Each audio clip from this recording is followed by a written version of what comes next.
overlooking the Mohawk River and the Erie Railroad, which was definitely in existence then. Cranesville had a steam engine stopped, watering stop.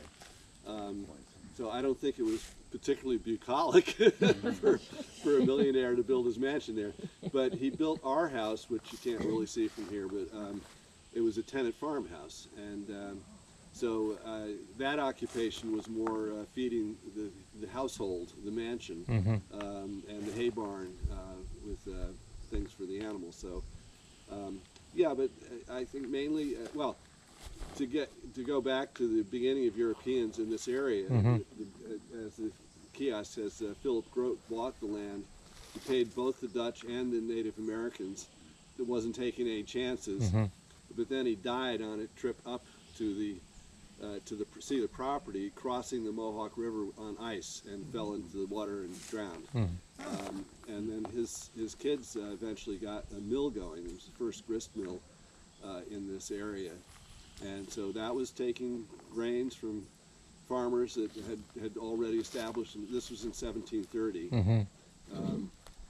The name Crane's Hollow came from David Crane, who had a roadhouse between my driveway and Route 5. I'm not sure which house it was. I'm thinking that there's a house on the other side of the creek. There's a little bridge going across, and I'm thinking that's where it was. So it was, Crane's Hollow was named for David Crane, the tavern owner. And the other thing, interesting thing to mention, is that the creek there is not called Crane's Hollow Creek. It's called Evaskill Creek. And as I'm sure all of you know, kill is the Dutch word for stream. Right. So there's a lot of kills in the area, the Hudson Valley and up here. But this was actually named after Eva von Alstein, who was captured and scalped by the Mohawks in, I think it was 1750, which is just a reminder that even the grist mill started in 1730, and that happened somewhere along. Eva von Alstein, a woman? Yes, yes, and the von Alsteins are a well-known family name up in Canajoharie area. In fact, there's the Van Alstein house, historic house up there. And I don't know much about the family, but apparently she was traveling from Johnstown to Schenectady when she was captured. So, you know, this place had a lot of interesting history, but I think it was mainly agriculture. It became mainly dairy. When we first started coming up here in the 70s, there were still a lot of dairy farms around. They have mainly gone.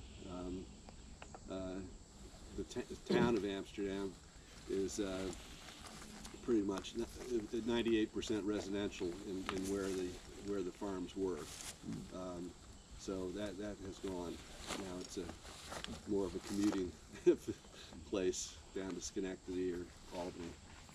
Yeah. Okay, so do you think we got enough people here? Yep. Yeah. Sky, quick question. Okay, if you get caught in the photograph? Sure. Okay. Flips everybody off.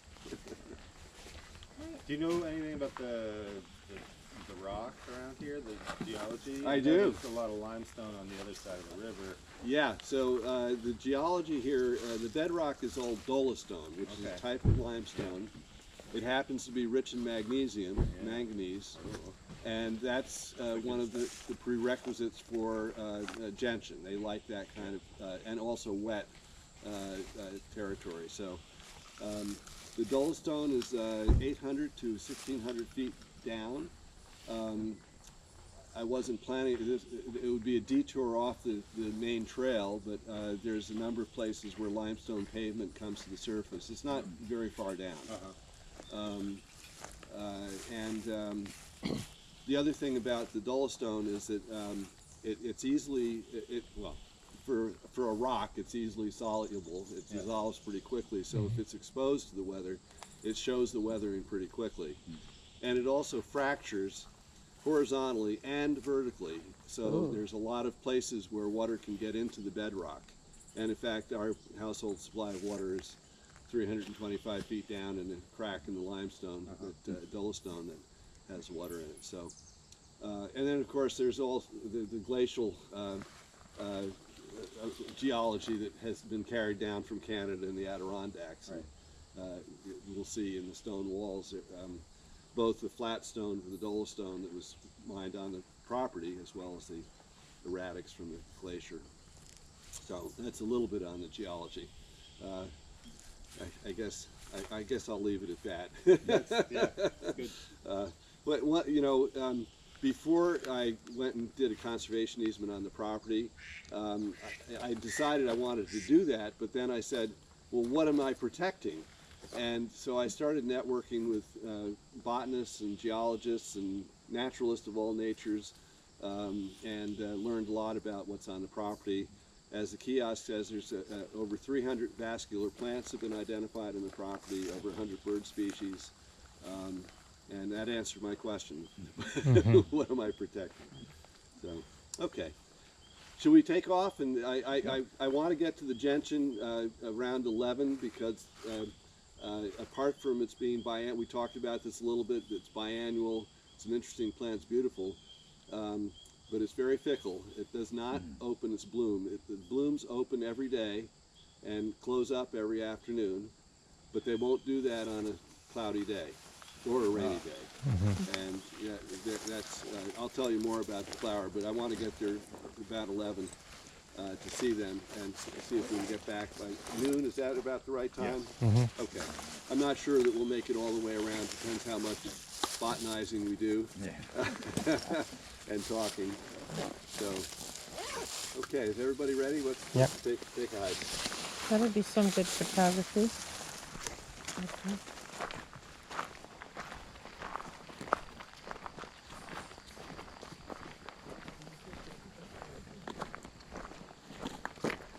I hope everybody had fun coming through this little opening here. Mhm. These cherry trees have taken a beating.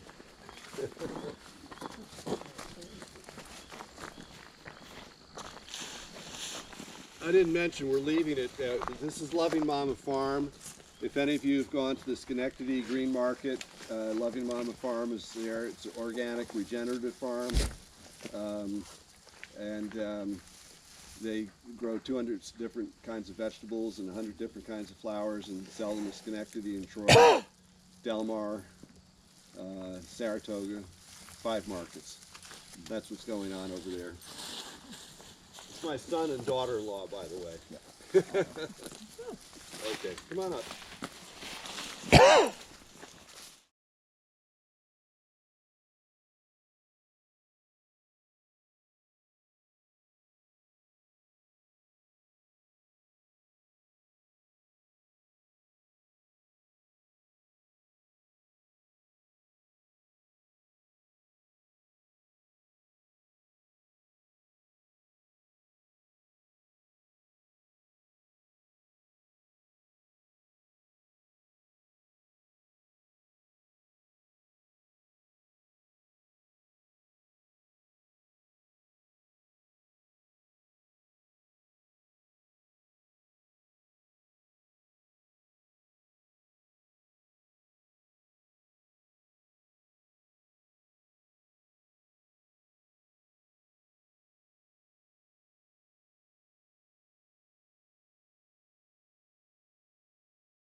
This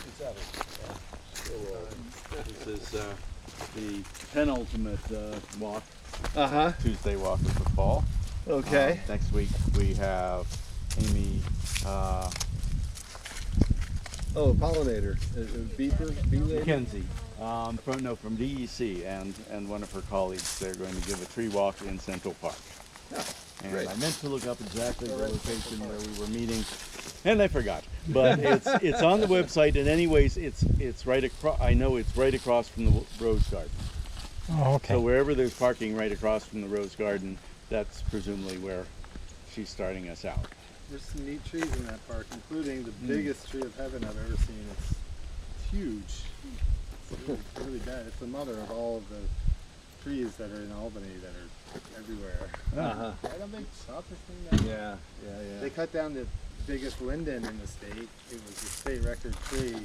That thing was 8 feet across on one Wow. side. I mean, not a native tree or anything, but it was kind of oblong.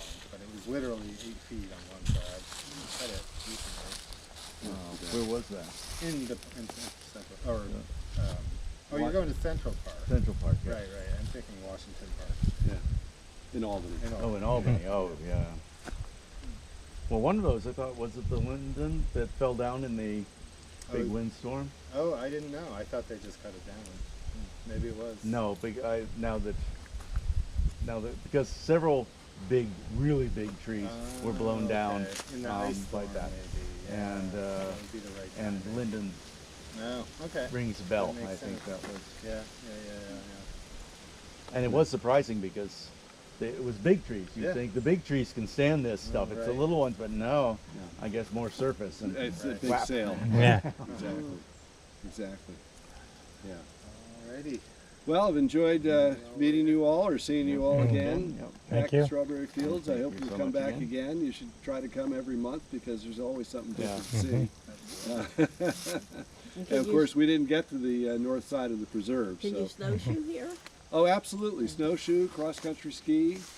I do that every day that I can. Yeah. Okay, so is this plowed? Yes, it is. Okay. And the hill is plowed too. Oh, Otherwise, we can't go anywhere. okay. That's true. Yeah, that hill You know, is park your is snow something machine for at winter. the bottom. And Yeah, no. It's easier to plow down. For the first run, anyway. Getting back up, even after the first run, can be challenging. Right? Yeah. I could write a book on my driveway escapades. Yeah, a lot of adventure. But anyway, I really appreciate you coming, and hope you Thanks. come Appreciate back. Thank you. Appreciate you being doing here. this for us. Yeah, it's self-guide. Thank you again. Thank you. It was a pleasure. Good seeing you. Okay, thank yeah, you. Okay. I'll be in touch for sure.